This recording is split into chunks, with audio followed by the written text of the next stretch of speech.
Oke, baiklah. Assalamualaikum warahmatullahi wabarakatuh. Kita lanjut lagi panen sawit ya teman-teman, atau muat sawit ya. Muat sawit ini kalau dipanen sudah ya teman-teman ya, sudah dipanen oleh anggota. Nah, ini tadi yang nggak bisa kita muat ya, sekarang kita muat karena kondisi baknya lagi kosong ya teman-teman. Nah, ini buah pucuk tapi masih ada yang besar seperti ini teman-teman. Ini kita pakai pupuk memang untuk pembesar buah juga dan pemberat buah teman-teman ya.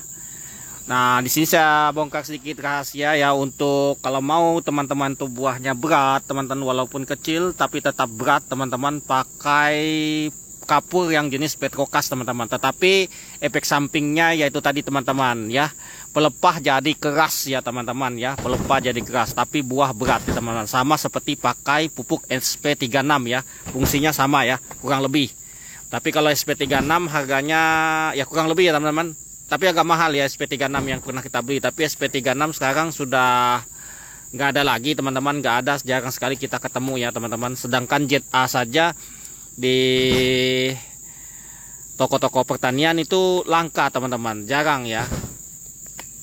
Sebenarnya pupuk-pupuk seperti itu sangat bagus teman-teman ya, jenis-jenis pupuk lama ya teman-teman, pupuk-pupuk lama ya. Kalau pupuk-pupuk baru sekarang yang baru keluar itu rata-rata ya harganya pada mahal teman-teman. Memang untuk petani sawit sekarang tuh nggak ada subsidi ya teman-teman. Terakhir subsidi itu ada pada zaman tahun 2019 teman-teman. Masuk tahun 2020 sudah nggak ada lagi. Sudah zamannya Jokowi periode kedua teman-teman, karena bangun IKN itu bangsat memang itu teman-teman ya, bangun IKN tuh. Jadinya kita nggak ada lagi namanya subsidi buat masyarakat petani sawit ya. Adanya untuk petani ini teman-teman ya, untuk sawah. Biasanya kalau Ponska sama urea, jenis urea subsidi, jenis-jenis pupuk subsidi itu masuknya cuma di petani padi ya, petani ya, untuk swasembada ya. Ibarat itu untuk konsumsi atau kebutuhan makan pokok. Kalau untuk sawit dan petani karet, kalau di tempat saya sudah nggak ada teman-teman ya, untuk pupuk-pupuk untuk perkebunan nggak ada. Cuma zaman SBY yang paling nyaman tuh sudah tiada kira itu teman, zaman SBY banyak sekali subsidi buat petani. Makanya pada zaman itu petani tuh merasa senang teman-teman, karena apa ya, kebutuhan untuk pertanian tuh pada murah teman-teman. Nah, kalau untuk sekarang ya kebutuhan petani itu ya dipajakin yang ada ya teman-teman ya, apalagi zamannya Prabowo ini asli zaman sampah asli teman-teman ya. Nggak ada sama sekali yang menguntungkan rakyat kecil ya, apalagi para petani teman-teman. Itu memang omongan-omongannya ya, kita nanti akan jadi swasembada beras. Aduh, itu cuma mimpi teman-teman. Di sini beras masih mahal, serba mahal. Setiap bulan tuh naik 5.000 ya. Harga itu sekarang satu saknya atau yang 25 kilo itu sekarang hampir 400.000 teman-teman. Itu beras premium. Itu kalau beras yang biasa teman-teman, itu sudah harganya 350 teman-teman. Itu beras yang dari petani sekitar sini teman-teman. Kenapa? Karena memang petani ini ya, kita ngomongannya subsidi, tetapi ya nggak ada juga ya. Pokoknya petani ini, apalagi utama petani sawit ini teman-teman. Petani sawit itu memang omongannya menjanjikan. Kalau kita dengar omongan-omongan presiden kita ya menjanjikan ya, mendukung beginilah. Buktinya sekarang harga sawit ya tetap aja mentok-mentok, ada seperti zaman Jokowi dulu ya, mentok-mentok.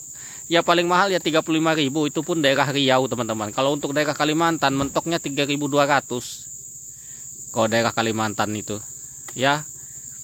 Kalau zaman dulu ya, waktu sebelum boykot ya, zaman Jokowi masih kita bisa tembus harga 34 ya waktu itu. Tapi harga pupuk melambung tinggi waktu itu teman-teman.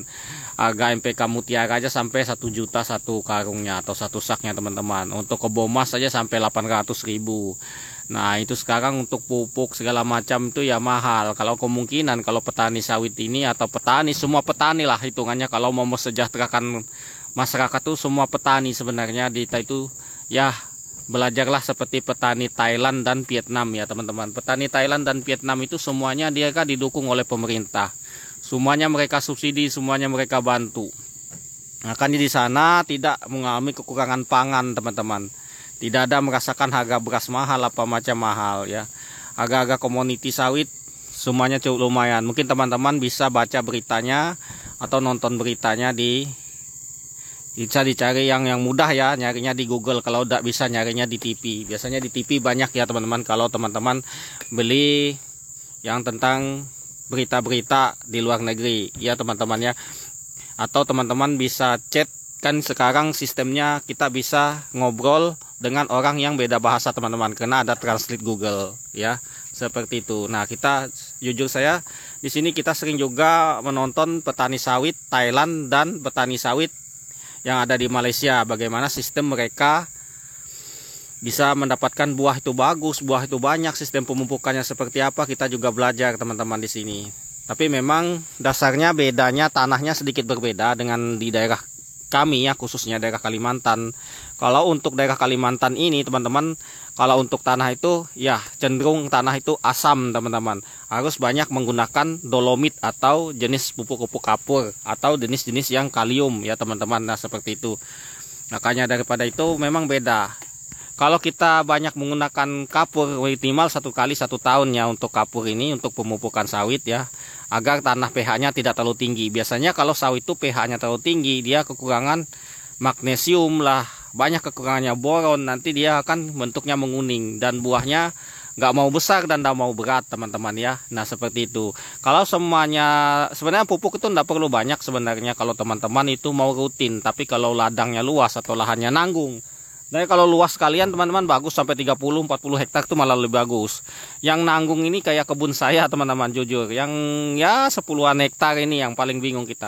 Kita kerjakan sendiri tidak sempat waktunya, kita nyuruh orang modalnya kurang. Nah, seperti itu.